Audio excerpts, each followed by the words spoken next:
More than 30 tornadoes have struck the southern United States, killing at least 7 people in Alabama and Georgia. Powerful winds blew the roof off this hospital in the town of Moulton. The tornadoes tossed cars and ripped out trees across the two states.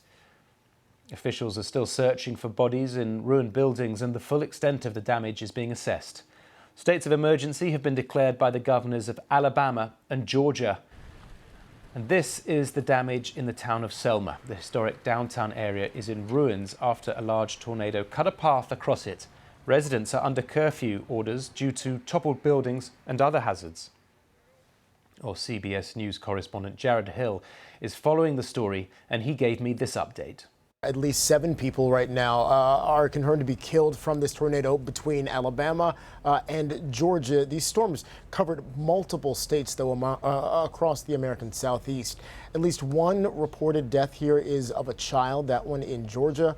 About 6 people killed in Alabama. Now, nationwide yesterday, as you mentioned, there were more than 40 separate tornado reports. These have not all been confirmed yet. Some of those could end up being a straight line wind damage, but still, just looking at this, this is devastating for a lot of people.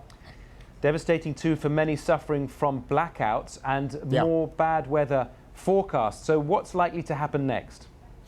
So at this point, it's going to be a lot of damage assessment. As you were mentioning, there are still some of the concerns about some of these buildings being unstable after the incredible tornadoes that came through yesterday. And so assessing the safety and security of some of these buildings, as well as the damage, and then doing the really difficult work of seeing if there are any other fatalities in relation to these storms, any people who may have been trapped in homes or cars in these storms, and we just don't know about their whereabouts at this point.